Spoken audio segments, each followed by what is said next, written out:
Pudiera verse un poco raro esta mañana el traer puesto mi abrigo aquí en la plataforma, pero yo estaba tan contento de exhibir este hermoso abrigo que la iglesia me dio. Yo vi al hermano Neville aquí el otro día con ese hermoso traje puesto, cómo le quedaba tan bien. Y yo pensé, bueno, se le miraba tan bien y la congregación comentó al respecto. Yo pensé, yo me pondré mi abrigo en la plataforma. Ustedes saben, yo creo que nosotros nunca maduramos. Nosotros siempre... Y yo no quiero madurar.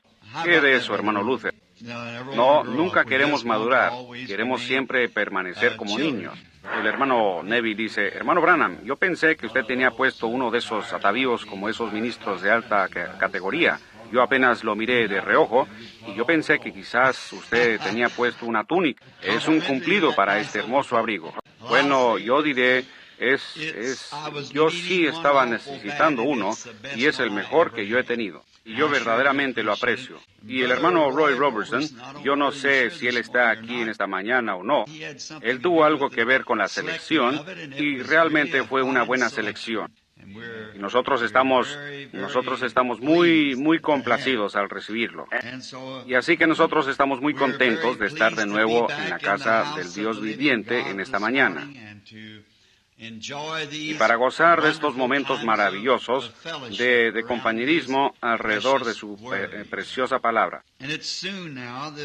Ahora muy pronto, si el Señor lo permite, yo tengo que ir a ultramar. Yo creo que ustedes lo han visto en La Voz de los Hombres de Negocio, que yo voy a ultramar este próximo mes.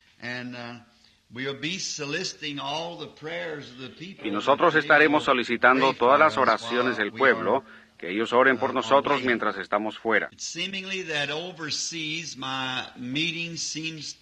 Pareciera ser que en ultramar mis reuniones son mejores, porque lo reciben mejor allá. En América, yo le estaba diciendo al hermano Mercer que yo escuché a...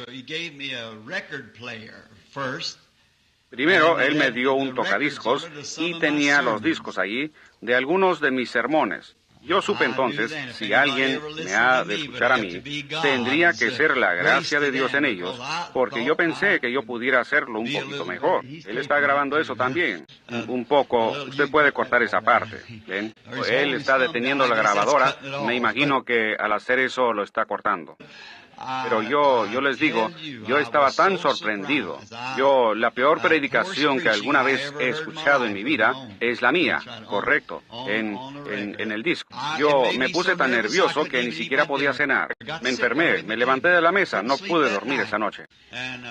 Y ayer fui a Kentucky con el hermano Wood. Y de regreso yo le dije, hermano Wood, yo no veo cómo yo pudiera hacer que una persona viniera a oírme hablar. Es tan pésima. Me repito tanto. Y, faltas de gramática y puntuación. No hay nada. Yo no sé. Yo dije, me anima en cierta manera de saber que tiene que ser Dios o nadie viniera en lo absoluto. Eso es correcto. Así que yo estaba hablando con el hermano Collins. Me supongo que él está en el edificio. Así que yo le dije a él vino y yo le estaba contando acerca de eso. Yo dije, hermano Collins, yo honestamente, yo casi tengo 30 años como un predicador, y yo ciertamente debería de saber lo que es un sermón. Yo dije, eso es lo peor que yo he escuchado. Y él es un ministro metodista, y su hermano es un hombre reconocido en la denominación metodista. Y él dijo, yo le diré, hermano Branham, dijo, las puntuaciones, y quizás sus frases no terminen correctamente y cosas así. Pero, dijo, ¿alguna vez ha pensado usted en ese hombre que predicó en el día de Pentecostés, que ni siquiera podía firmar su propio nombre? Su nombre era Pedro. Dijo, yo me imagino que aquello no estaba puntualizado muy correctamente. Pero ven ustedes lo que hace a un hombre poner sus ojos sobre eso. Uno escucha estas difusiones de radio y eso está todo escrito. ¿Ven ustedes? Y ellos pueden escribirlo y puntualizarlo y esas cosas porque ellos lo están leyendo. Yo me paré con Charles Fuller predicando detrás de una estructura de madera como de este tamaño, como su plataforma. Y todo lo que él dijo, él lo leyó. Número 1, número 2, número 3, número 4, así hasta que lo dijo. Hasta que lo dijo todo correctamente y a tiempo. Y estaba todo censurado por la radio y demás. Y con Billy Graham, yo he visto lo de él y demás, donde ellos solo se paran ahí y lo hablan. Solo lo leen tan rápido como ellos pueden leerlo. Y está todo listo. Así que me supongo que tendrían bien la puntuación. Pero el problema conmigo es que ni siquiera lo podría leer. Así, y si lo escribo, estoy seguro que no pudiera leerlo. Así que es la sublime gracia, ¿verdad?, de ver lo que Él puede hacer por nosotros. Pero yo estoy agradecido de comenzar ahora, finalizando este año, para comenzar un año nuevo. Yo escuché una línea de oración y ciertamente no estuve satisfecho con la línea de oración tampoco al escuchar eso. Es la primera vez que yo me he escuchado de esa manera para un mensaje. Y yo ciertamente estaba sorprendido. Las líneas de oración no están funcionando correctamente. No, yo pienso que dentro de poco sucederá que todos tendrán que saber todo con respecto a ellos mismos antes de que crean. Y empezando desde el primero del año, yo quiero cambiar eso. Y solo empezar la línea de oración como Dios me diga. Esta persona está fuera de línea, o si hubiera algo mal, yo me detendré con él. Dejar que los demás sigan su camino. Porque haciéndolo así, uno no logra pasar suficiente gente, ¿ven? La gente sabe dónde está y quién es y lo que ha hecho, pero ellos encuentran algo que no está alineado correctamente con Dios. Ese es el momento de que uno se detenga con ese, decir, este es, ¿ven? Así que yo creo que quizá se haga un poco de alteración, hermano Leo, desde que los oí. Yo confío que Dios nos ayudará en el año que viene. Ahora, yo creo que en esta noche tienen servicios aquí en el tabernáculo. Yo voy a estar aquí en la carretera 62 con el hermano Ruddle esta noche. Yo tengo entendido que ellos van a tener un servicio de vigilia aquí, y el hermano Ruddle me había pedido para ese servicio de vigilia. Pero he estado pensando que quizás yo regrese al tabernáculo para esa noche. Porque yo siempre he tratado de estar en el tabernáculo en la víspera de Año Nuevo. Yo quería regresar para estar con los hermanos aquí. Así que hasta cierto punto me comprometí un poco y yo estaré con el hermano Ruddle en esta noche allá en la carretera 62, en el antiguo Club 62 que ha sido convertido en una iglesia. Y entonces el miércoles en la noche estaré aquí de regreso para el servicio de vigilia. Y entonces el jueves partiremos para Chicago y de ahí seguimos a Filadelfia y luego a ultramar. Y en esta mañana no queremos retenerlos por mucho tiempo, porque tenemos las entrevistas y los servicios continuarán. Y diré que desde el último servicio de oración aquí, yo estoy muy agradecido por los resultados que se obtuvieron del último servicio de oración. Ciertamente es una cosa maravillosa lo que nuestro Señor puede hacer cuando su pueblo se reúne. Los que llamarán el nombre del Señor, reuniéndose, yo creo que así es, y orarán, entonces Dios oirá del cielo. Así que vamos a inclinar nuestros rostros solo por un momento mientras miramos hacia Él para que nos dé la inspiración que se necesita para este mensaje. Señor, tú has sido nuestro refugio y fortaleza en todas las generaciones. Nuestros padres antes de nosotros confiaron en ti y no fueron confundidos. Ellos creyeron en tu santo nombre y ellos resplandecieron como luces brillantes. Y nosotros miramos hacia ellos, como ha dicho el poeta, huellas en las arenas del tiempo, nuestras partidas dejan detrás de nosotros huellas en las arenas del tiempo. Entonces vemos que aquellos que confiaron en ti, siempre, sin fallar alguna vez, salieron adelante. Aunque ellos pasaron por muchas aguas profundas y por grandes pruebas y persecuciones, pero aún así, en el fin, tú siempre los sacaste más que conquistadores, porque es tu palabra prometida que tú harías esto.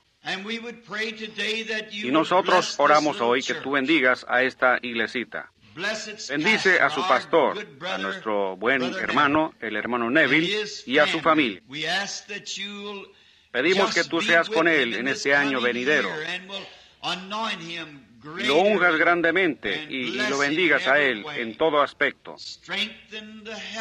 Fortalece la salud de su familia, a los pequeñitos que están creciendo. Guarda al hermano Neville fuerte y saludable. Y bendice a esta iglesia y a todo miembro que está en ella. La mesa de síndicos, cómo amamos a estos verdaderos valientes de Dios. Y la junta de diáconos, ellos también son tus siervos valientes. Y a toda la gente que viene aquí, estamos agradecidos por ellos, Señor. Me hace tanto bien a mi corazón al saber que este pequeño pantano lleno de hierbas que estaba en la esquina hace muchos años ha sido hecho un faro para el reino de Dios. Y yo oro, Dios, que permanezca firme hasta que Jesús venga. Y que muchas almas que han estado aquí, Señor, aparezcan en aquel día lavadas en la sangre del Cordero. Concédelo. Y mientras abrimos esta bendita palabra tuya esta mañana, Señor, al voltear las páginas para leer de ella un texto, sabemos que solo tú puedes dar el contexto. Y nosotros oramos, Dios, que tú unjas tu palabra y que vaya directamente a los corazones del pueblo para que les haga bien. Haz creyentes de incrédulos. Fortalece a los cristianos y sana a los enfermos. Y dale ánimo al desanimado y recibe gloria para ti mismo. Para hacer esto, Señor, circuncida los labios que hablarán y los oídos que oirán. Porque te lo pedimos en el nombre de Jesús. Amén. Anunciando un pequeño texto que yo tengo en mi corazón desde el domingo pasado. Y yo estaba hablando sobre los hombres sabios viniendo a ver a Jesús, la estrella que ellos siguieron desde el este hasta el oeste. Mientras estudiaba eso, yo llegué a una escritura. Y entonces no pude estar aquí para la víspera de Navidad por causa de un servicio en la cárcel y demás. Yo tuve que estar allá. Pensé que hablaría hoy sobre el tema de ¿por qué la pequeña Belén? Yo quiero leer del libro de Miqueas, el profeta, uno de los profetas menores, el capítulo 5 y el versículo 2. Se lee así.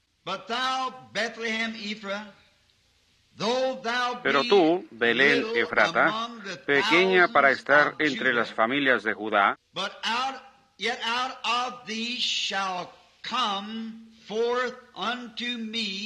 de ti me saldrá el que será Señor en Israel, y sus salidas son desde el principio, desde los días de la eternidad.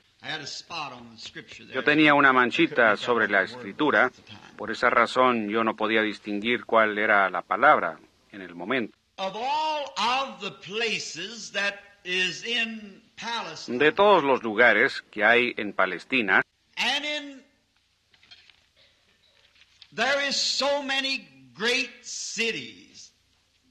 y allí hay muchas grandes ciudades y sus localidades,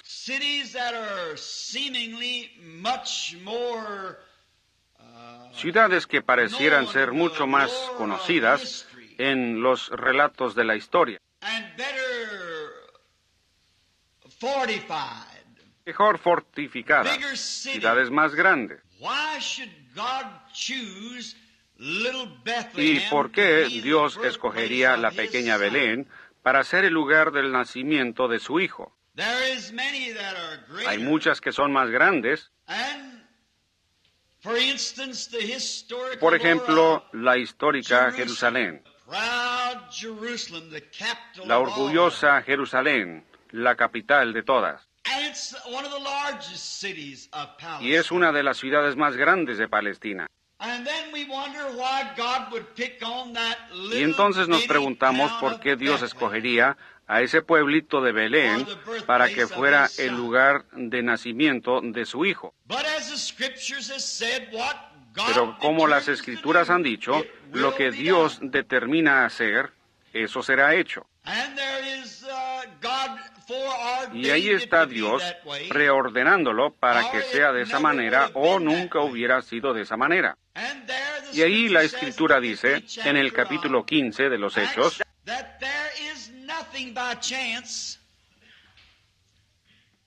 que no hay nada por casualidad, Dios sabía todo. Y no es que sucedió por casualidad, solo fue que Dios lo hizo de esa manera. Y entonces cuando nosotros, con nuestras mentes finitas, comenzamos a pensar sobre eso,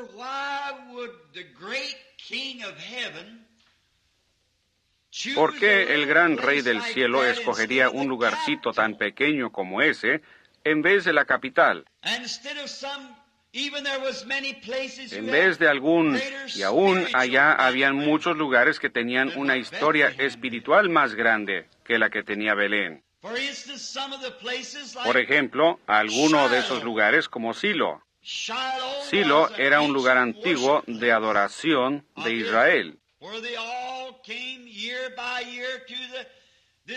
a donde todos ellos venían año tras año a este lugar donde reposaba el arca del Señor. Y entonces pensamos, ¿por qué es que él no nacería en Silo? Luego ahí estaba Gilgal, otro gran lugar espiritual de adoración. Entonces, ¿por qué Dios no permitiría que él naciera en Gilgal? Y ahí estaba otra, Sión. Sión estaba en la cima de la montaña. Y entonces nos preguntamos por qué es que Jesús no nació en Sión.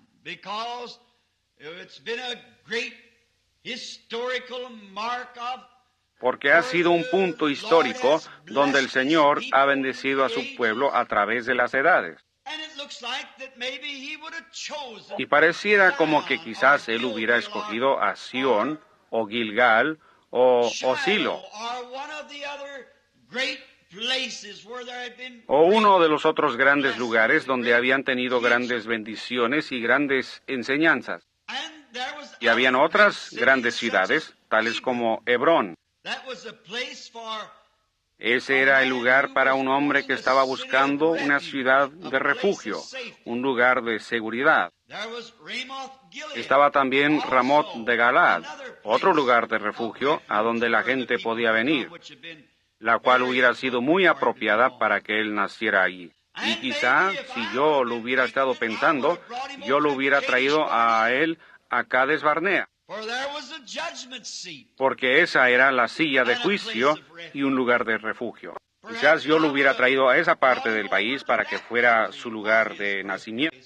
O quizás nosotros le hubiéramos escogido alguna de las otras ciudades. Pero ustedes saben, estoy tan contento que aún las cositas insignificantes en la Biblia significan tanto. Yo creo que fue Jesús quien dijo esto, que ustedes sobrepasan y llevan a cabo los mayores asuntos de la ley más bien, pero sobrepasan las cositas pequeñas. Y algunas veces son las cositas pequeñas las que mantienen unidas las cosas grandes. Pero en todo esto, los engranes están dando vuelta exactamente de la manera que Dios les ordenó que dieran. Den vuelta aquí, nunca habrá uno que falle en dar en su lugar. Dios ha preordenado todas las cosas. Y tienen que acertar exactamente en ese lugar.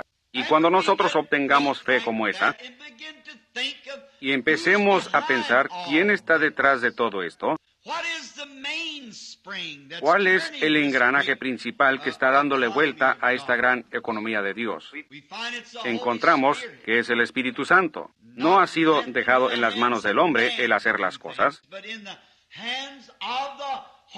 pero en las manos del Espíritu Santo. Y Él es el engranaje principal, que si Él puede coordinar el resto de los instrumentos, funcionará perfectamente y mantendrá exactamente el tiempo de Dios. Y entonces vemos eso y pensamos en nuestra mente cuando vemos las cosas grandes y cómo es que las tendríamos nosotros. Y entonces nos da mucha consolación hoy al pensar que quizás seamos un grupito de gente, quizás nosotros seamos insignificantes para el mundo y para las grandes iglesias denominacionales. Sin embargo, Dios usa esas cositas sencillas algunas veces, porque también está escrito en las Escrituras: no temáis, manada pequeña, porque al Padre le ha placido daros el reino. ¡Qué consolación! Que yo sé que así como Jesús tuvo que nacer en la pequeña Belén, así la manada pequeña será a la que el Padre le dará el reino, porque está escrito. Y toda escritura es dada por inspiración, y las escrituras no pueden ser quebrantadas. Ellas tienen que cumplirse. Así que nos da esa esperanza al saber que será una manada pequeña la que recibirá el reino. Una pequeña manada fiel de creyentes. Y yo estoy confiando que seré uno de esa manada. O estaré en esa manada pequeña, debiera decir. Y entonces nosotros conocemos la historia. Casi todos estamos familiarizados con la historia de cómo Israel vino a Palestina por una promesa de Dios.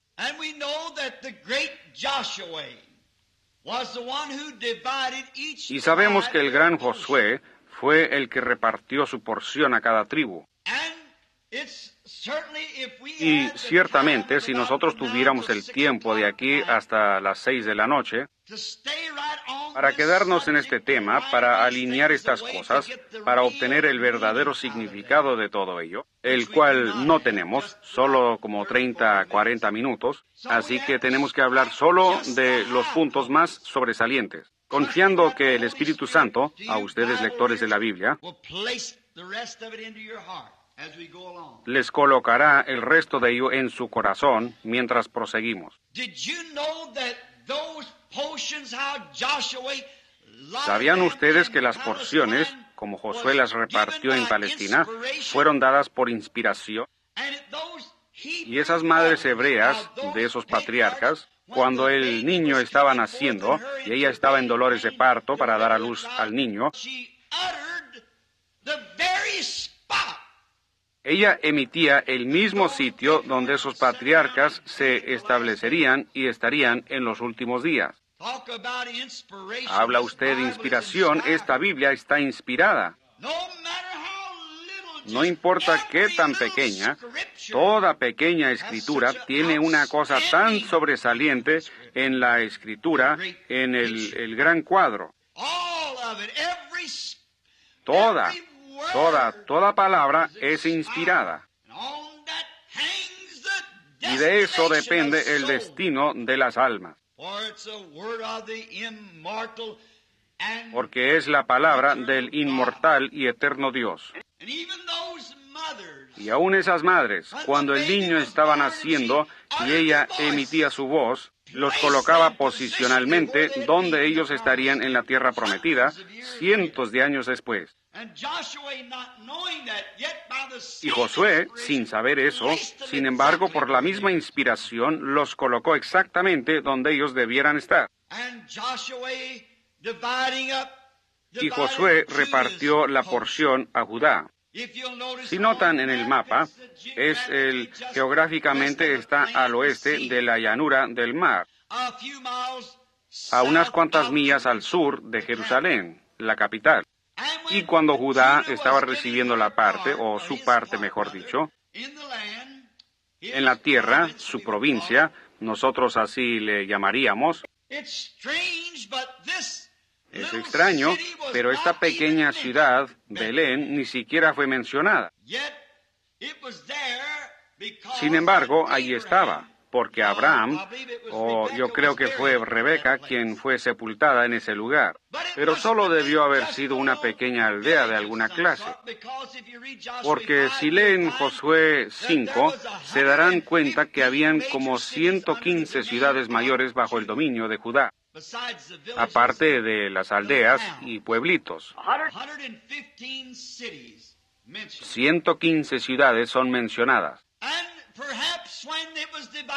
Y quizás cuando fueron divididas, Belén era tan pequeña, quizá solo había una casita o dos. Ni siquiera fue mencionada en la herencia. Y entonces nos damos cuenta que realmente nunca llegó a ser conocida. El que la fundó fue el hijo de Caleb, cuyo nombre fue Salma, y él la fundó. La Biblia dice que él fue el padre de ella, lo que significa que él fue el fundador de Belén. En otras palabras, él quizás se mudó allí y empezó algunas clases de negocio y comercio e intercambios, etcétera, que hizo que se desarrollara.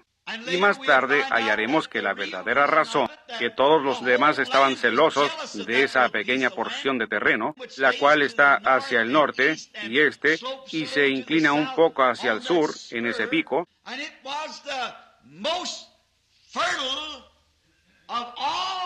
y era la más fértil de toda Palestina. Era una región de maíz y una región de trigo.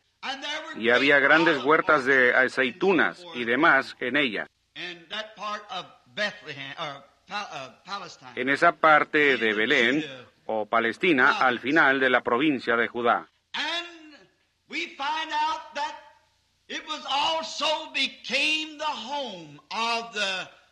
Y hallamos que también llegó a ser la casa de Rahab, la ramera. Cuando Israel había cruzado la frontera del río Jordán a Palestina, nosotros estamos familiarizados con la historia de Rahab la ramera. Ahora, vamos a formar un cuadro de ella en esta mañana por unos cuantos minutos. Como una joven hermosa, que por causa de alguna desventura en la vida, había sido obligada en eso, siendo una pagana. Había sido obligada a esa clase de vida que ella estaba viviendo. Y en muchas ocasiones la gente es obligada a la clase de vida que ellos viven.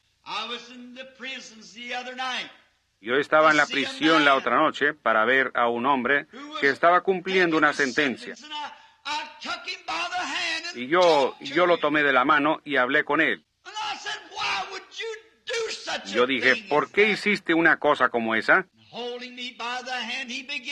Y tomándome de la mano, él empezó a hablar. Y él fue forzado a lo que estaba haciendo. Yo dije, porque tú permitiste que eso te obligara a hacer eso.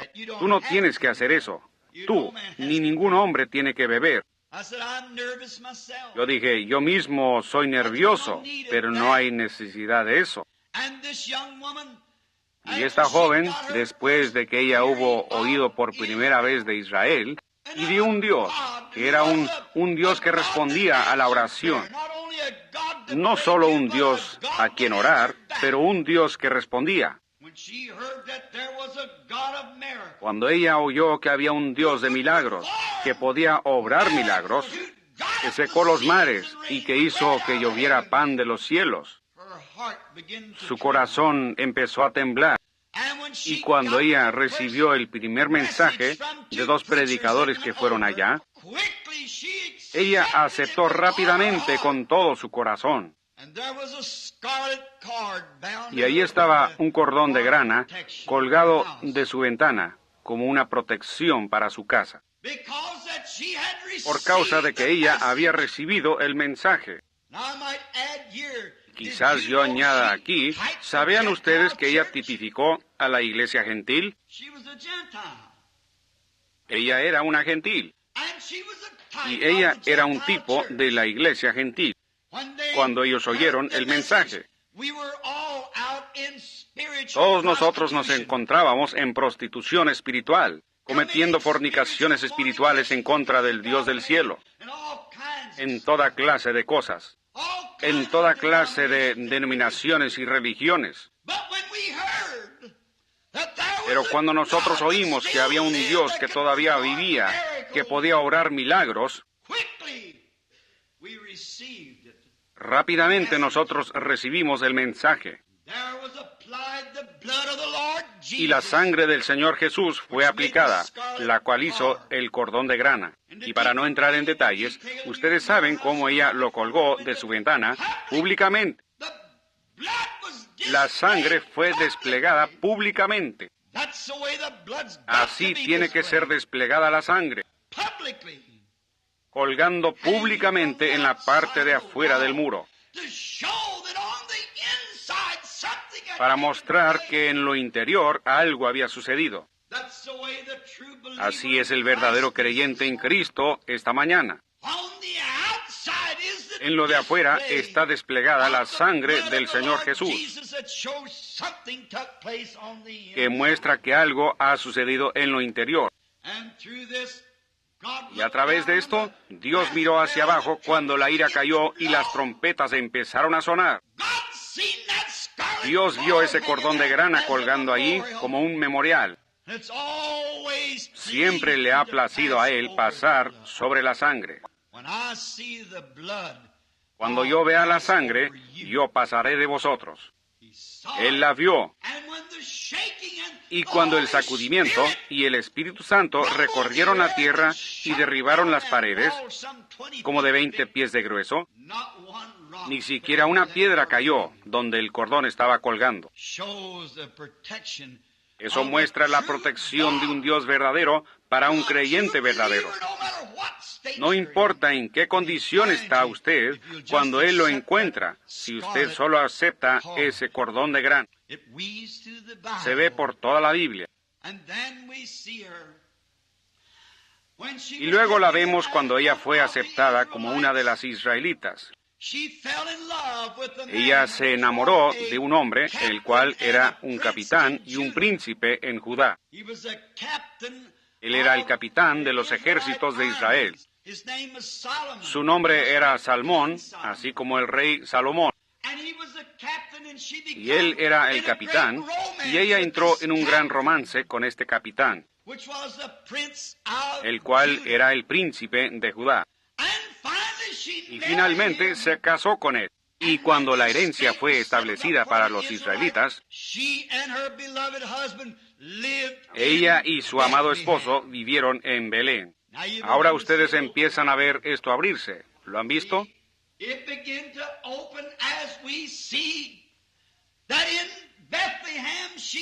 Se empieza a abrir cuando vemos que ella vivió en Belén, siendo una novia gentil para un judío. ¿Por qué? Porque ella creyó en un Dios que obra milagros. Y cuando vemos de dónde vino ella, de haber salido de una casa de mala fama, de prostitución, a través de su conversión y de su fe infalible en Dios, eso la sacó de una casa de prostitución a una casa hermosa en Belén. ¡Qué diferencia! Así obra con todos nosotros. De una casa de incredulidad y frustraciones, esos actos inmorales y todo lo demás, a un lugar, una posición en Cristo, lo cual es de lo más hermoso, de lo ridículo a lo sublime. Esa es la diferencia efectuada por nuestra conversión. Y notaron ustedes que ella se casó con un príncipe de la casa de Judá, un capitán. Ese capitán representó a Cristo, que tomó una novia gentil para sí mismo. De lo más bajo de lo bajo al principal y mejor lugar en la tierra, como veremos más adelante en nuestro mensaje. Para probar que así fue, nada más pudiera ser sino eso. Ellos son un tipo de la iglesia gentil. Y encontramos que ellos tuvieron un hogar amoroso en Belén, como Salmón lo había establecido. Y llegó a ser un gran lugar y las tierras fértiles. Y qué hermoso es pensar en esa gran región de trigo allí, que sería el lugar del pan del mundo. Y eso es verdad. Con razón Jesús tuvo que nacer ahí, porque Él era el pan de vida. Y era a donde toda la nación venía por su trigo.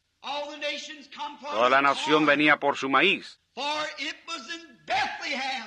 Porque fue en Belén donde estaban esas tierras fértiles. Y ven ustedes esa cosita pequeña, diciendo, oh, era la provincia del trigo. Sin embargo, eso significaba algo.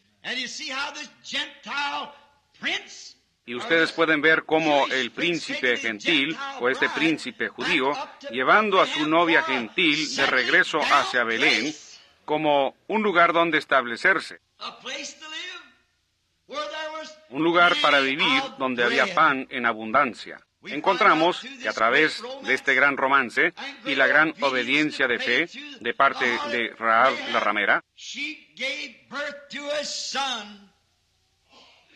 ella dio en nacimiento un hijo a Salmón, y su nombre fue Booz. Y todos nosotros estamos familiarizados con otra gran historia atada ahora a este eslabón. Y Booz nació en Belén de Salmón y Rahab la ramera. Nosotros encontramos que años más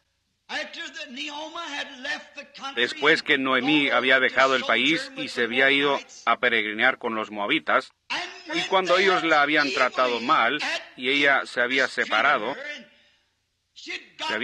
del compañerismo de los demás creyentes, se había asociado en una condición caída, en otra tierra, entre otro pueblo. En otras palabras, ella había dejado la verdadera iglesia para irse al mundo por un tiempo, para unirse a una iglesia social que creía que cualquier cosa estaría bien. Allí ella perdió a su esposo. No siempre tiene que ser una muerte física. Usted pudiera perderlo en una muerte espiritual o perder su esposa. Es mejor permanecer en buen terreno. Es mejor se debiera quedar donde sabe que está cubierto por la sangre. A pesar de cómo se miren los demás, qué tan grandes son, qué tan buenas torres tienen ellos en sus iglesias, o cómo suenan las grandes campanas, es mejor que usted se quede donde la sangre cubre el pecado del pueblo. Puede ser que se pierda el uno o el otro. Y, sobre todo, pudieran perder al Señor Jesús y ser dejados fuera. Y entonces encontramos que después que sus hijos habían muerto, ella había perdido a los dos, y ella regresó porque no había avivamiento del Espíritu en la ciudad en ese tiempo. Oh, cómo me gustaría descansar aquí por unos minutos. Cómo me gustaría empezar de nuevo aquí y mostrarles. No importa cuántas iglesias han retrocedido, permanezca debajo de la sangre. Ese es el lugar donde morar. Adentro o afuera, arriba o abajo, en las buenas o en las malas, lo que pudiera suceder, permanezca debajo de la sangre. Pero Noemí pensó que sería mejor ir allá y unirse con otro grupo, porque ellos estaban teniendo problemas. Pan espiritual, no había pan espiritual allá. Pero Dios la restaurará. Yo restauraré, dice el Señor. Quédese en el campo de donde proviene eso. Así que encontramos que ella empezó a anhelar por regresar, porque ellos oyeron que un gran avivamiento había empezado. Y si usted nota, Noemí regresó en la sazón de la cebada, dice la Biblia, justamente en el tiempo de la siega. En otras palabras, cuando estaba aconteciendo un gran avivamiento, aplicándolo espiritualmente. Ella regresó justamente en esa temporada. No le había quedado nada, ella no tenía nada. Y Orfa, una de las esposas de sus hijos, cuando se dio cuenta de lo que ella tenía que sacrificar, siendo un tipo de la iglesia moderna, si yo tengo que ir allá, tendré que dejar mis bailes, tendré que dejar mis buenos tiempos y mis reuniones sociales. Entonces ella solo lloró y besó a su suegra y se regresó. Pero aquí está un cuadro hermoso que estaba con ella, otra nuera llamada Ruth, la cual una vez más era un tipo de la novia gentil, quien besó a su suegra y dijo, yo dejaré todo, yo me voy contigo. Que tu pueblo sea mi pueblo. Que tu Dios sea mi Dios. Donde tú mueras, ahí moriré. Donde seas sepultada, ahí seré sepultada. Eso es lo que Dios quiere. No es aquello fronterizo a la mitad del camino, pero un rendimiento absoluto y completo al reino de Dios. Ella la besó. Y entonces Noemí dijo para desanimarla, tú mejor deberías regresar a tu pueblo. Yo estoy vieja y ya no hay más hijos en mí. Y la ley era que ella tenía que esperar por un hijo. Y dijo, ya no hay más en mí. Y si yo tuviera un esposo y tuviera un hijo, tú también serías demasiado vieja para casarte con él. Así que mejor regrésate a tu pueblo. Pero Ruth dijo, yo no regresaré.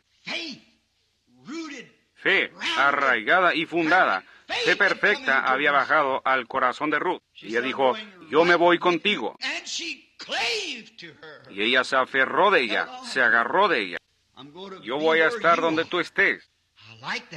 Me gusta eso. Y nosotros estamos familiarizados con la historia mientras prosigue.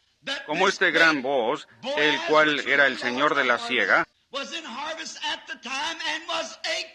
era en el tiempo de la siega, y él era un pariente de Noemí. Y cuando se encontró a Ruth allá en la misioncita espigando, cada espiguita que ella podía recoger, que tenía algo de trigo, ella la recogía porque era vida. Booz, siendo el señor de la siega, mandó que sus segadores dejaran caer un manojo de vez en cuando para ella. Y ella lo recogía con gozo. Y entonces ese día ella desgranó un delantal lleno. Y cuando salió Booz, el señor de la siega, y vio a Ruth y vio su fidelidad, él se enamoró de ella. Observen, a Booz representará a Cristo. ¿Dónde estaba él? En Belén. ¿A dónde vino Ruth? A Belén. ¿En dónde estaba espigando ella? En Belén. ¿Ven todos estos detalles espirituales hasta aquí? La trayectoria de esta gran escena que está tomando lugar. Dios sabiéndolo desde el principio. Y ella le empezó a preguntar a su suegra qué es lo que ella debía hacer. Y finalmente Ruth se casó con Booz, otra vez una gentil casada con un príncipe en Judá. Y se estableció y vivió en Belén. Pero tú, pequeña Belén, ¿qué no eres tú la más pequeña entre todas las principales ciudades de Palestina? Pero le ha placido a Dios, cuyo conocimiento y cuya salida es desde la antigüedad, desde el principio, para que su hijo naciese ahí. Él sabe todas las cosas y Él lo obra todo para el bien. Y ahí Ruth se casó con Booz. Y cuando se casaron Ruth y Booz, si tuviéramos tiempo para entrar en esa gran historia, la cual es una de las más grandes escenas de amor en todas las edades, cuando Ruth y Booz se casaron. Recuerden, paremos aquí solo por un minuto. Es tan hermoso para sobrepasar. Ruth era una gentil. Ella no tenía herencia con los judíos, así como nosotros, los gentiles, no teníamos herencia. Así que Noemí realmente era la heredera. Así que ella había perdido todas las propiedades que tenía en el principio. Todos sus bienes habían sido vendidos en una subasta pública. Por lo tanto, ella había sido excomunicada y se había ido. Ahora, cuando ella regresó, solo había una persona que podía redimir su herencia perdida. Ese era su pariente cercano.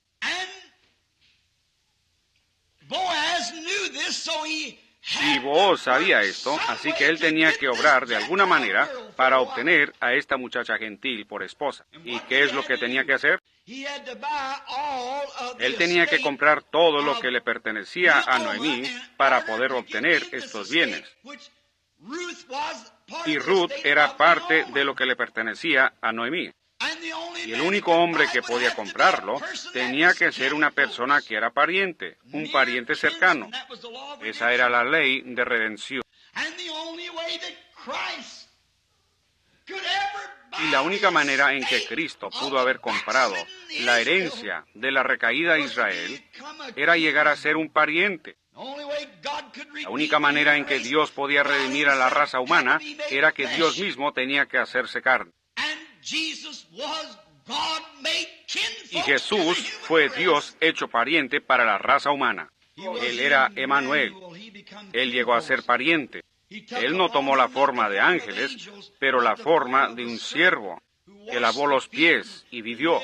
Y las zorras tenían cuevas, y las aves del cielo tenían nidos, pero él ni siquiera tenía un lugar para recostar su cabeza. Él comió, él bebió, él lloró, él se rió, así como cualquier hombre. Y él era Dios, no un profeta, él era Dios. Porque él tenía que ser pariente para poder redimir la raza humana perdida. Así, Booz, en este gran tipo en Belén, miren dónde este pariente nació para la raza humana. Tenía que ser. Y entonces, cuando este gran Booz la redimió, él tuvo que hacer una demostración pública que él había redimido todo lo que ella había perdido. Así que él fue a la puerta de Belén, otra vez a esa pequeña ciudad, y él llamó a los ancianos de la ciudad. Y él les dio a saber que ese mismo día él había comprado todo lo que ella tenía, lo que Noemí había perdido. Todo lo que ella perdió, él lo redimió. Y él se quitó su zapato y lo tiró ante el pueblo como una insignia. Y si hubiera alguien que tenga alguna razón para decir algo, dígalo ahora. Porque esto es un memorial que yo he redimido todo lo que ella perdió. Oh, bendito sea el nombre del Señor. Y cuando vino nuestro pariente,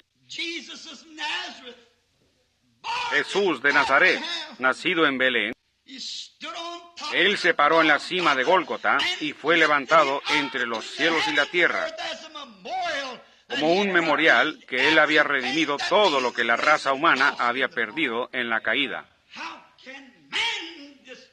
¿Cómo puede el hombre despreciar sanidad divina y los poderes de la resurrección del Señor Jesús, cuando en el Calvario fue hecha una insignia pública? Que yo he redimido toda la raza humana y todo lo que han perdido. Redimió nuestra alma, redimió nuestro cuerpo, redimió todo lo que nosotros perdimos en la caída. Nuestro pariente redentor vino y fue hecho carne y habitó entre nosotros. Y ofreció la insignia y dijo, consumado es. ¿Qué se consumó? Todo está consumado. Nosotros solo vamos caminando directamente a nuestra herencia. Mientras los días van pasando, nosotros vamos caminando cerca y más cerca. Booz y Noemí, después de haber estado casados por algún tiempo, ellos engendraron un hijo, el cual añadió al linaje. Ese fue Obed. Y él también engendró un hijo, el cual fue Isaí. E Isaí tuvo 8 hijos. Y fue el gran profeta Samuel que vino con el cuerno del aceite.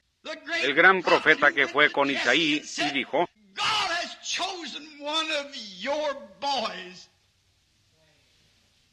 Dios ha escogido a uno de tus muchachos para gobernar y servir a mi pueblo. Y fue del otro lado del campo, en un pequeño corral para las ovejas, de donde un muchachito rubio, flaquito, fue traído. David, el más viejo, el más joven. Y Samuel derramó el aceite de unción sobre él en la presencia de todos sus hermanos y de los que estaban presentes. Y probó que Dios lo había ungido rey. ¿Dónde fue eso? En Belén. Gloria a Dios en las alturas.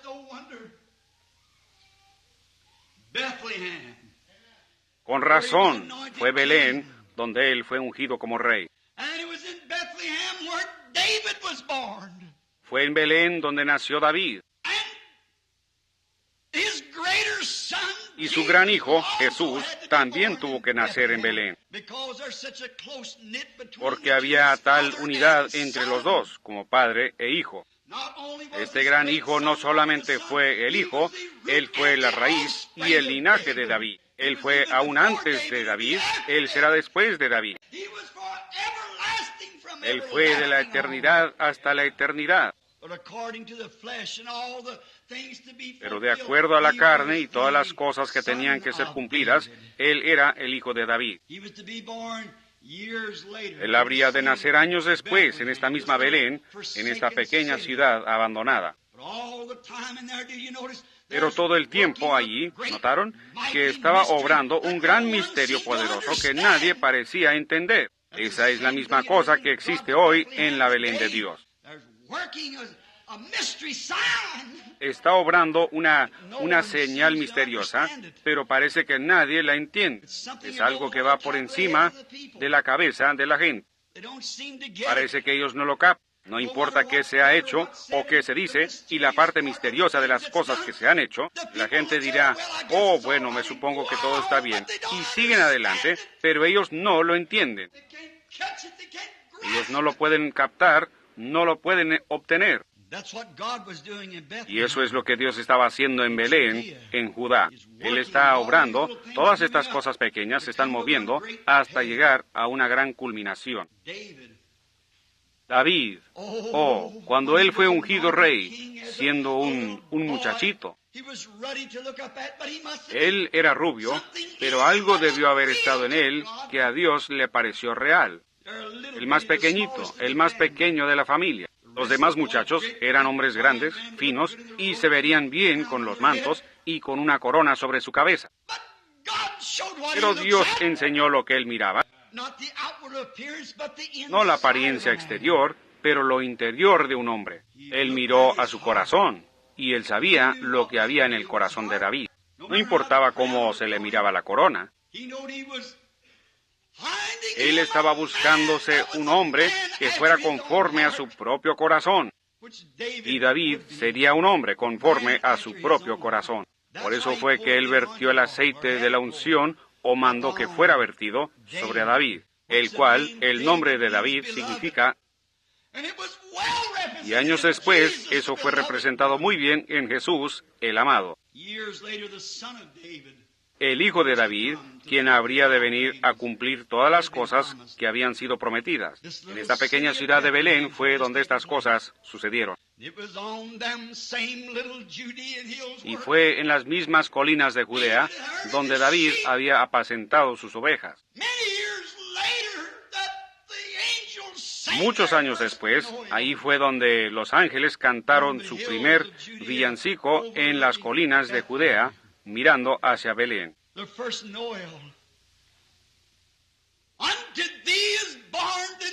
El primer villancico, a vosotros os ha nacido en la ciudad de David, Cristo el Señor. Cuando estos ángeles aparecieron por primera vez para cantar, no fue en Jerusalén, la iglesia grande, ni tampoco fue en Gilgal, ni fue en Silo, donde ellos siempre habían tenido toda su adoración denominacional. Pero fue en la pequeña Belén. Donde el Espíritu de Dios se había estado moviendo de una manera misteriosa, trayendo algo. Fue allí a donde Cristo tenía que venir. Fue exactamente en esa misma pequeña ciudad, donde nació un rey, donde una madre virgen dio a luz a su primer hijo. Le dio refugio y techado en su pequeña fortaleza al Rey de Reyes y Señor de Señores, donde no solamente vino Samuel a derramar el aceite de la unción, sino que Dios lo derramó sobre él y sobre el mundo, Cristo el Señor. Los ángeles anunciaron su venida y cantaron a los pastores en las colinas, quienes siguieron al rey David años antes. ¿En el misterio de Dios, qué tan grande es? Él nació en esta gran región de trigo, que del trigo vienen los principios básicos de la vida. Y Él era el pan de vida. Yo soy el pan de vida. El que come mi carne y bebe mi sangre tiene vida eterna. Y nunca morirá o vendrá a condenación, mas ha pasado de muerte a vida. Belén en inglés es Bethlehem. El nombre Beth-El, B-E-T-H, Beth como palabra hebrea significa casa. E-L es Elohim, es una abreviación. Elohim significa Dios. B-E-T-H, Beth, E-L es Elohim, el cual es Dios. La casa de Dios, donde es colocado el pan de vida. E-L-H-E-M, terminándola y poniendo la L con la E, significa barra de pan en el hebreo, el-hem. E-L es Dios Elohim. B-E-T-H es pan, o sea, B-E-T-H es casa. E-L es Elohim abreviado. Entonces, E-L, H-E-M, es pan. ¿Qué fue él? La casa del pan de Dios. La casa del pan de Dios. Casa, Beth, Elohim, Dios, El-Hem, pan. La casa del pan de Dios significa Bethlehem. ¿Dónde más podría él haber nacido sino allí? Pero fue ocultado de todos menos al profeta. Él dijo, él saldrá de Belén. Ellos estaban buscando en Jerusalén, estaban buscando en la gran Silo, estaban buscando por todas partes. Pero él salió de Belén, porque era la casa del pan de vida de Dios. Él es la canasta del pan de Dios para el mundo. Ahí estaba, nacido en Belén. Él no pudo haber nacido en ninguna otra parte. Podrían haber muchas cosas grandes. Yo estaba estudiando esta semana de los distintos aspectos espirituales de esto, el por qué tuvo él que nacer en Belén. Cuando yo toqué estos puntos, el Espíritu Santo me arrebató, y yo dije, oh Dios, eso es suficiente. Ahora lo veo. Él no pudo haber nacido en otra parte, sino en Belén. Era el lugar del pan de la nación. Era el pan de toda la casa de Israel, el que salía de ahí. Y él era el pan de vida que descendió del cielo, el maná espiritual. Tuvo que salir de Belén, el linaje del pan, el lugar donde se encuentra el pan. Belén, la hornada del pan. Ahora, Jesús siendo el pan de vida, el hombre comerá de él, dijo él, y nunca morirá. Otro gran evento que yo no podría dejar de mencionar era cuando David estaba en su momento más crítico, cuando él era un fugitivo. Él ya había sido ungido, él sabía lo que habría de ser. Él habría de ser rey. Dios lo dijo. Y sin embargo él fue odiado. Él estaba parado entre dos grandes fuegos. Aquí estaban los filisteos de un lado persiguiendo. Aquí estaba Saúl del otro lado. Y él era un hombre sin patria. Así como está la iglesia hoy, la verdadera iglesia viviente de Dios, sin denominación o ninguna otra cosa. Ella se para sola. Sin embargo, se ha derramado la unción sobre ella. Ella sabe lo que es. ¿Cómo puede llegar a cumplirse? El diablo en ambos lados persiguiendo a David. Él se había refugiado en fortalezas, en el desierto y en cuevas, tratando de esconderse. Con una pequeña banda de guerreros fieles, solo unos pocos creyendo como él. Pero esos hombres creyeron a Dios, que ese sería el rey. Así son los creyentes de hoy, que están escondidos de lugar en lugar, Pero sin embargo, ellos saben quién viene para ser rey. A mí no me interesa quién va a ser presidente. Sabemos que él viene. Y se mira más lejos que nunca. Cuando la ciencia está tratando de gobernar y dicen que pueden hacer un hombre, que pueden hacer esto, y que ellos pueden tomar un conejo y sacarle polen y hacer otro conejo y demás, tratando de desaprobar la palabra de Dios. Sin embargo, hay un pueblo que cree en Dios, que se para tan firme como siempre. No importa lo que venga o vaya, ellos todavía creen en Dios. Dios es verdadero. Ellos se aferran de las manos incambiables de Dios. En medio de batalla, en medio de lágrimas, en medio de enfermedad y muerte, ellos aún así se aferran de la mano incambiable de Dios. Ellos saben que Él viene como rey. La gente hoy se ríe y hace burla de ellos y los llaman aleluyas, los llaman de todo lo que quieren. Pero esos guerreros de Dios se paran fieles en el puesto del deber. Pudieran llamarlos el grupo sanador, pudieran llamarlos montón de fanáticos o lo que desean. Ellos se aferran a ese rey. Ellos saben que Él viene en poder. Aunque los demás tomen su nombre en vano, se burlen y se mofen del pueblo quien cree en Él, llamándolos desechados, escoria. Eso no los molesta en nada. Ellos se mantienen fieles en el puesto del deber. Esos guerreros que estaban con David se mantuvieron a su lado. Si un filisteo venía, él tenía que pelear. Con quien fuera, ellos eran acechados por todos lados. Pobre David, en su mente estaba todo confundido. Él pensó, Señor, ¿cómo puede ser? Ustedes saben, algunas veces los líderes pasan por cosas que la congregación no sabe por lo que ellos están pasando. Cuando uno piensa de promesas que Dios ha hecho, entonces, ¿por qué no se cumplen? Ellos no se lo dicen a su congregación. Ellos no se lo comentan a la gente con la cual se asocia. Pero hay muchas frustraciones en el corazón de un verdadero líder. David estaba sentado ahí, su garganta estaba quemándole y estaba en pleno verano. Los filisteos estaban tomando ventaja de esa división entre David y Saúl. Y Saúl buscaba a David por donde quiera, y los filisteos también. Y luego los filisteos buscaban a los israelitas. ¡Qué tiempo de confusión! Casi como es ahora. David se refugiaba en este lugarcito, en este pequeño refugio, en cualquier parte que él pudiera, en las pequeñas fortalezas a donde podía llegar. Entonces él subió a la montaña, en ese calor, en medio del verano, cuando el calor estaba tremendo, su garganta secándose, con frustraciones y temores en su corazón, y pensando, oh Dios, ¿cómo puede ser esto?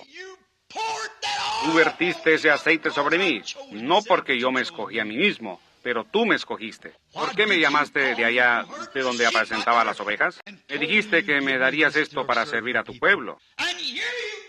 Y me tienes en medio de fuegos por donde quiera. Eso estaba pasando por su corazón. Él se sentó en el monte y miró hacia abajo. Y los filisteos habían venido y se habían acampado ahí mismo en Belén, su pequeño hogar. Entonces, su pequeña ciudad estaba bajo el control del gobierno del enemigo. No solo eso, pero la casa de su propio padre, la casa de Isaí, estaba bajo cautiverio de los filisteos. Y estaba su propia nación, su propia iglesia, en contra de él. Aquí estaba el enemigo con el que estaba peleando. Aquí está la gente de la iglesia con quien él estaba peleando. No porque él quería, pero porque él fue forzado a hacer eso. Y muchas veces nosotros somos forzados a hacer cosas y a decir cosas que nosotros no queremos decir como real líder espiritual. Pero él es forzado a hacer eso. Él tiene que escoger un lado y mostrar sus colores. Yo tomaré el camino con la minoría despreciada del Señor, dijo el escritor del himno. Así que ahí estaba él, en ese día caluroso, sin duda caminando para atrás y para adelante, y mirando hacia abajo a través de ese extenso valle, como de 25 millas para ir y venir. Allí estaba la casa de su propio padre, en cautividad por los filisteos. Ahí estaba Saúl, al cruzar al otro lado. Y aquí venía sentado en medio de los dos partidos, ¿ven? Para tomar su lado, viendo este tiempo tan tremendo cuando Israel estaba toda quebrantada. La iglesia se dividió en diferentes denominaciones, por así decirlo. Aquí estaba parado David, sin saber qué hacer. Sin embargo, sabía que sobre él estaba la unción. Ellos sabían que la unción estaba ahí. Ellos sabían que David iba a ser rey. ¡Aleluya! Nosotros sabemos quién va a ser rey. No importa quién va a ser presidente.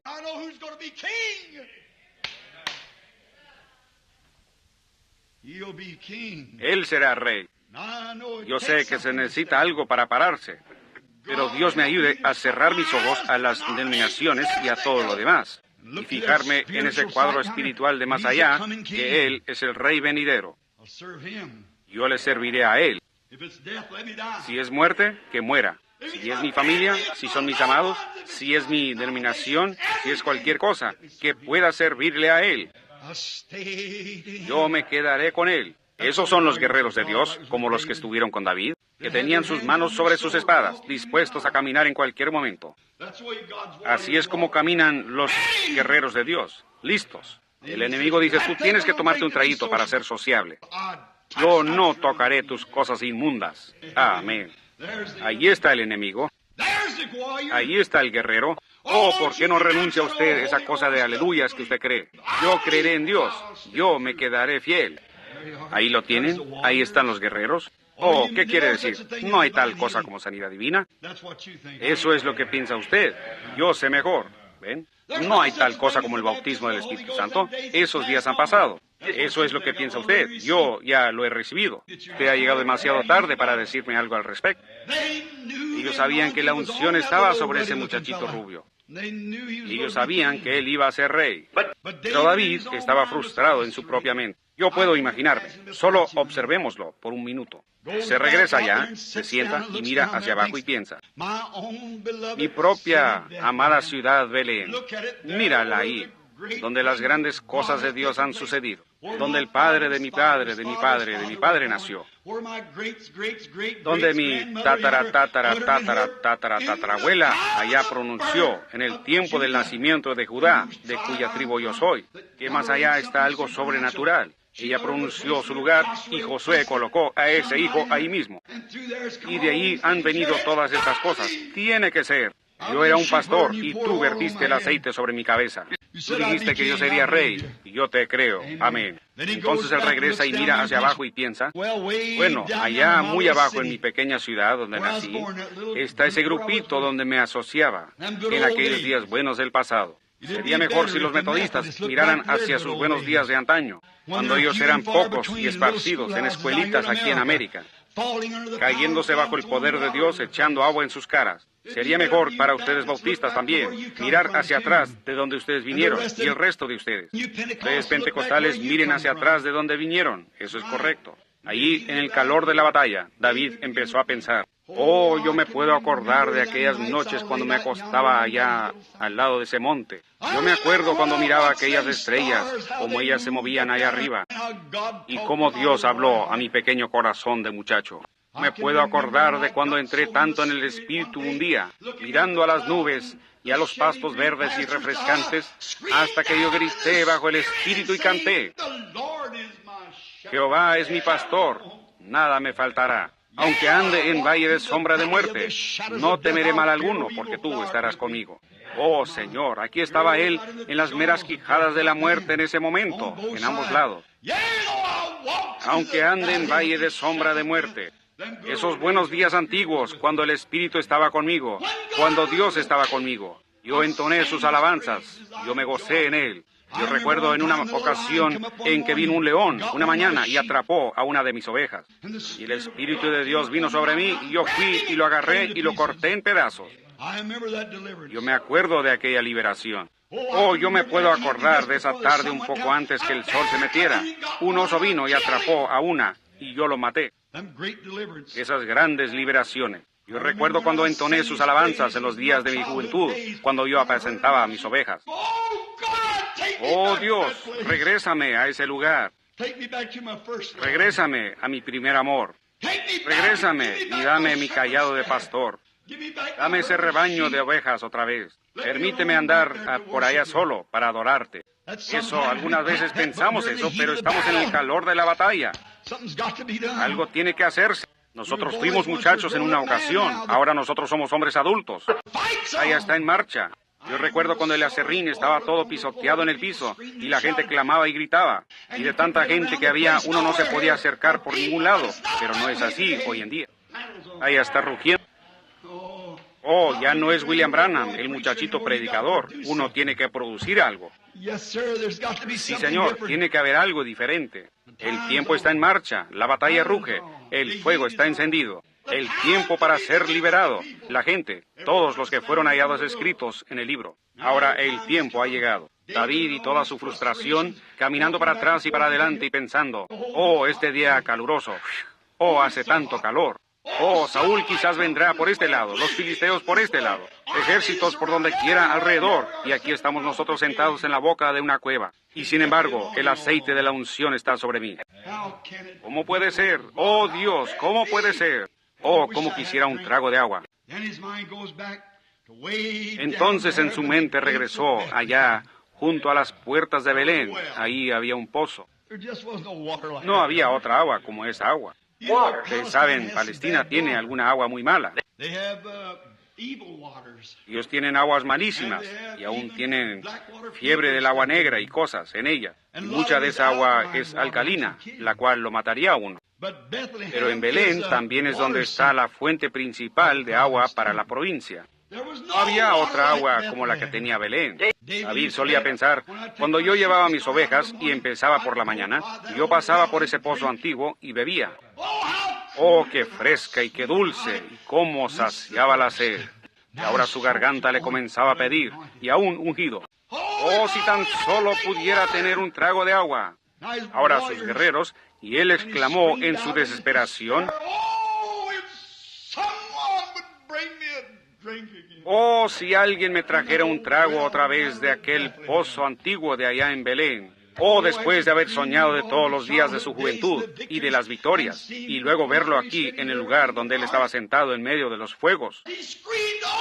Él exclamó, oh, si alguien pudiera traerme agua de Belén. Sus guerreros no podían interpretar sus pensamientos. Pero hermano, ellos lo amaban con todo lo que estaba en ellos. El menor de sus deseos era un mandamiento para ellos. Desde sus poderosos guerreros sacaron sus espadas, se escabulleron del campamento y se abrieron camino a espada por 25 millas. David, al irse ellos, sin duda pensó, ¿dónde están ellos? ¿Qué han hecho? ¿Dónde fueron ellos? ¿Sabían que estaban arriesgando su vida? Ellos estaban en medio de las quijadas de la muerte, a través de una línea de 25 millas, emboscadas por donde quiera, y las espadas resplandeciendo y los escudos retumbando. Pero su hombre, su hermano que ellos creían que sería rey, deseaba un trago de agua. Oh, hermano, me pregunto si los guerreros de hoy estarán dispuestos a abrirse camino a través del formalismo, dudas e incredulidad, para refrescarse en la presencia del Señor y sus deseos. El menor de tus deseos, si es África, India, si es por la calle, donde quiera que sea, el menor de tus deseos. El menor de tus deseos, Señor, es mi mandamiento. La muerte no significa nada para mí. Mi popularidad, lo que soy, lo que seré, no significa nada, Señor. Solo para cumplir tus deseos. Esos son los guerreros que están parados al lado de Él. Y ellos me llaman aleluya, si mi nombre es escandalizado, si ellos me dan un puntapié en la calle, eso no interesa. Tu deseo es mi mandato. Ese es el real soldado. ¿Qué hicieron ellos? Ellos pelearon abriéndose camino hasta que llegaron a ese pozo. Sacaron agua con el cántaro, y ahí venían de regreso, peleando, cortando su camino a izquierda y derecha hasta llegar a la presencia de David. Dijeron, aquí lo tienes, mi señor. Oh, Señor. ¿Qué? Un hombre que estaba en desgracia, un hombre que era odiado por la iglesia, un hombre que era odiado por el rey, un hombre que era odiado por los filisteos, un hombre que era odiado casi por donde quiera, pero un grupito que lo seguían, sabían que él era el rey venidero. Hoy, yo sé que nosotros cantamos grandes alabanzas, edificamos grandes iglesias, tenemos grandes himnos y demás cosas, nosotros así le alabamos. Jesús dijo, en sus corazones ustedes están lejos de mí, porque ustedes enseñan como doctrinas los mandamientos de hombres. Deje que el Espíritu Santo venga y haga algo en su iglesia, mostrando la presencia de Jesucristo, ellos lo echarán a uno por la puerta. En vano me adoran. Adoran, pero lo hacen en vano, enseñando como doctrina las tradiciones de hombres. Pero hay guerreros que creen en Él. Hay guerreros que se mantienen firmes, con un entendimiento espiritual, como allá en la pequeña Belén. ¿Ven? Seguro, así fue. David levantó ese cántaro de agua, él la miró, y la Biblia dice que él la derramó sobre la tierra. Dijo, Señor, sea lejos de mí que yo bebiera eso. Que estos mis guerreros han arriesgado sus vidas para ir allá para traerme esta agua. Es la sangre de hombres, y yo no puedo hacerlo. Esta agua dulce, por la cual ellos arriesgaron sus vidas y abrieron camino por la línea de los enemigos para ir allá y obtenerla, David la derramó sobre la tierra como una ofrenda voluntaria hacia el Señor. No fue por maldad, sino que fue un cumplimiento de las Escrituras. Porque a pesar de que Jesús de Belén es el pan de vida, Él también es el agua de vida. Seguro que es. ¿Qué hizo Él? Él fue representado en ambas cosas, en David y en los guerreros. Porque Él era el rey. Y Él era el guerrero que vino y abrió camino por las líneas del enemigo. Amén. Conquistó muerte, infierno y la tumba. Derramó su propia sangre para que Juan 3:16 pudiera cumplirse. Que de tal manera amó Dios al mundo, que ha dado a su Hijo unigénito, para que todo aquel que en Él cree no se pierda, mas tenga vida eterna. En eso Él no dio el agua que lo representó, sino que Él era el agua o perecer, un pueblo moribundo que pudiera obtener vida. ¿Cómo lo hizo Él? Por medio de su propia sangre, al derramarla. No tirándola, eso es un accidente. Él la vertió gratuitamente en el Calvario, después de que Él abrió camino por toda línea del enemigo.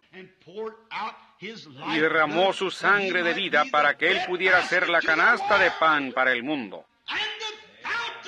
Una fuente sin igual de sangre de Emanuel, y queda puro en su raudal quien se sumerge en él. Por eso es que Él nació en Belén. Por eso es que Él tuvo que venir, porque ahí era el centro del pan, el pan de vida. Ahí era el centro del agua, que es las aguas de vida. Y en Jesús estaban ambos, el pan de vida y las aguas de vida. Por lo tanto, Él tuvo que venir y nacer en Belén. Belén de Judá, ¿no eres la más pequeña entre todos los grandes príncipes? Solo un pequeño predicador ordinario. Tú solamente eres un pequeñito. Pero de ti saldrá el Señor que es desde la antigüedad, desde los días de la eternidad. Sus salidas han sido desde el principio, desde los días de la eternidad. Eso es que Él nació en Belén de Judea.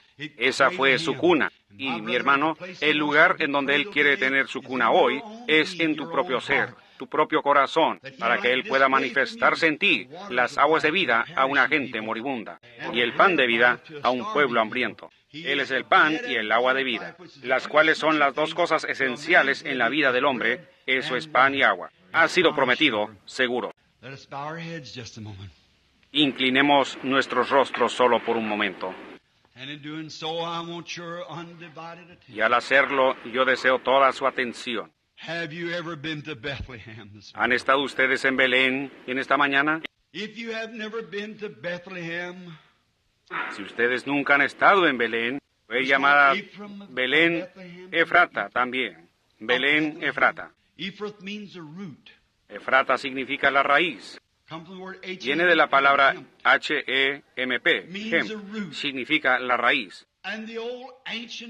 Y allá el distrito antiguo fue llamado Efrata, que significa es el principio de la vida. Cristo dijo, si permanecéis en mí, yo soy la vid y vosotros los pámpanos. Él es la raíz de toda vida. Si usted nunca ha venido a Belén Efrata, la Belén, vengan esta mañana y recíbalo a Él como su Salvador, y Él le perdonará sus pecados. ¿Levantarían ustedes sus manos hacia Él y dirían, Señor, ten misericordia de mí ahora? Yo ahora vengo a Jesús con todo mi corazón. Yo vengo a tu Belén, el agua y el pan de vida. Yo ahora lo acepto a Él como mi Salvador. El Señor le bendiga, jovencito allá atrás. El Señor le bendiga. Dios le bendiga, pequeño. ¿Hay otro?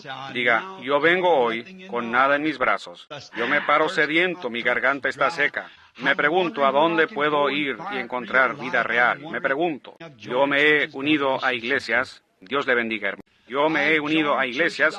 Yo ya he hecho todo lo que sé hacer, hermano Branham. Pero aún así nunca he tocado el verdadero recurso, el dador de vida. Yo ahora vengo, Señor, para recibirlo.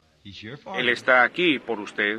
levantaría su mano y diría, soy yo, Señor, yo soy el que está parado y necesitado. El Señor le bendiga mientras oramos. Oh Señor Dios, este pequeño mensajito quebrantado, aunque fue traído de las Escrituras y todos sus símbolos que tú has puesto allí, quizás está escondido de los ojos de los sabios y prudentes y será revelado a niños tales que quieran aprender. ¿Cómo es que la pequeña Belén, la más pequeña de todas ellas, cómo es que el profeta dijo eso? ¿No eres tú la más pequeña entre todos los príncipes? Pero le agradó tanto a Dios el poder sacar de ese lugarcito insignificante al Señor de Israel. Señor Dios, de un grupito pequeño de gente que ha sido lavada por la sangre viva y escarlata del Señor Jesús. Tú traerás, Señor, a ese grupo en algún lugar a través de este mundo, a Cristo otra vez, que regirá todas las naciones con una vara de hierro. Ruego, Padre Dios, que tú seas misericordioso con cada uno de nosotros que estamos presentes hoy, y que nosotros vengamos a tu Belén. Oh, vengan todos los fieles. Nosotros hemos estado cantando, ven a Belén. Y Señor, permite que ellos puedan ver que no es ir a una pequeña ciudad allá, que en una ocasión fue en símbolo, pero es ir a la realidad, Jesucristo, el pan de Dios y el agua de vida. Y estos quienes levantaron sus manos, recíbelos en tu reino ahora mismo, Señor. Porque es por su fe que ellos lo reciben a Él. Es por fe que ellos levantaron sus manos. Y es por fe que yo creo que tú los recibirás. Guárdalos, Señor, en Belén, de donde ellos nunca se extraviarán, ni se irán como Noemí. Pero que si los tiempos se ponen difíciles, concede que ellos se queden allí en Belén. Les irá mejor en el transcurso del tiempo. Concédelo, Señor. Ahora yo oro que tú seas misericordioso con aquellos que están enfermos y afligidos. Están aquí algunos, Señor, que necesitan tu toque sanador. Oh, Señor, tú restauraste Belén a toda su gloria que tuvo en el principio. Tú la restauraste en el tiempo de depresión cuando ella estuvo enferma. Tú la regresaste y trajiste a Noemí en la temporada de la sequía. Y ahora, Padre, nosotros rogamos que tú traigas a cada Noemí y a cada uno que está aquí, que esté en necesidad. Yo oro, Dios, oh Señor, es la temporada de la cebada ahora mismo. El gran pan de cebada que fue visto, que venía rodando, descendiendo del monte, entrando en el campo del enemigo. Yo oro, Dios, que tú traigas ese gran pan de cebada en este edificio ahora, que sea la expiación para la enfermedad del pueblo, así como del pecado, y sana a cada persona que está en la presencia divina. Yo solo siento, Señor, quizás solo es mi propio sentir personal, yo siento que tú estás cerca, tu presencia está ahora aquí. Yo creo que tú estás aquí. Yo no digo esto solo a causa del pueblo. Tú que conoces el corazón del hombre, yo oro, Señor, que de algún modo ellos capten la visión en esta mañana como esos guerreros. Que tu gran omnipotencia, tu gran poder, tu gran presencia, tú siendo quien eres, el Hijo de Dios, el Rey, el ungido, que estás entre nosotros, ellos capten el vislumbre de esto en sus almas y sean sanados de sus aflicciones. Yo hago esta oración mientras les entrego esto en el nombre de Jesucristo, tu Hijo. Amén.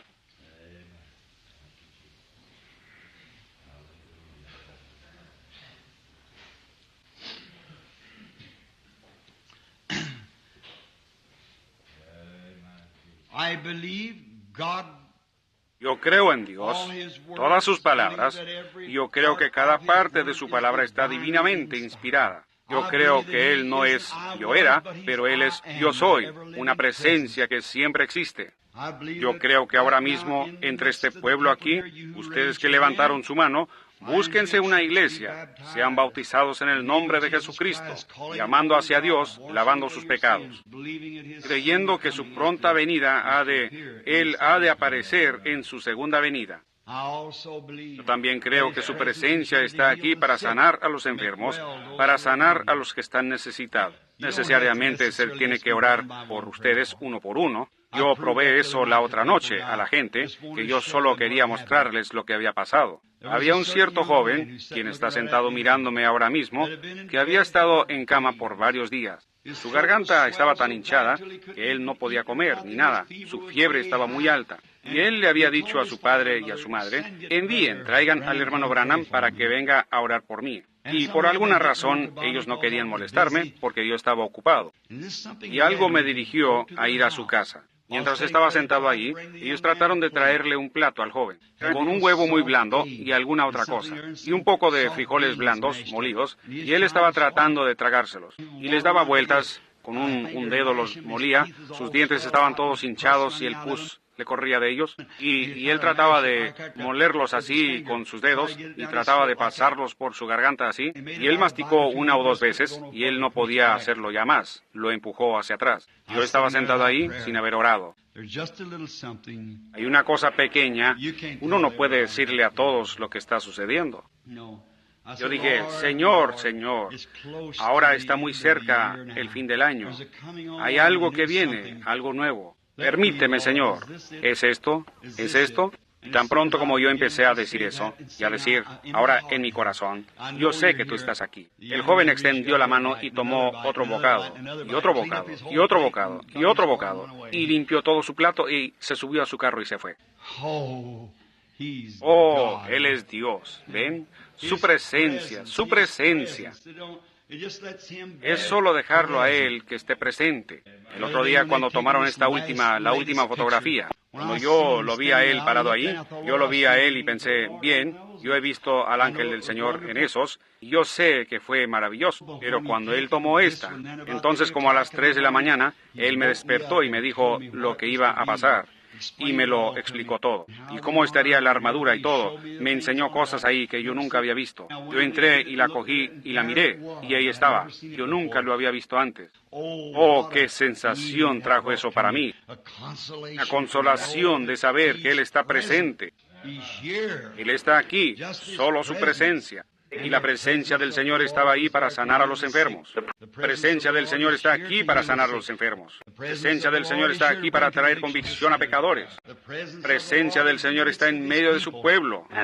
Y Él es el Belén de Dios, llena de pan y agua. Yo estoy tan contento, también ustedes, de que tenemos un lugar a donde venir y comer y vivir para siempre. Ahora, el Señor les bendiga. ¿Tiene algo que quiere decir, hermano? Pongámonos de pie por un momento. Nuestro antiguo canto de despedida, lleva el nombre de Jesús contigo. ¿Cuántos aman al Señor? Veamos sus manos levantadas muy alto. Todos ustedes tienen sus manos levantadas, ahora bájenlas y dense la mano con alguien que esté parado a un lado de usted. Diga, Dios le bendiga, peregrino. Dios le bendiga. Eso es correcto. Luego alrededor. Muy bien, eso es solo para que ustedes se conozcan los unos a los otros. Muy bien. Ahora miremos hacia arriba a los cielos y cantemos esta alabanza ahora.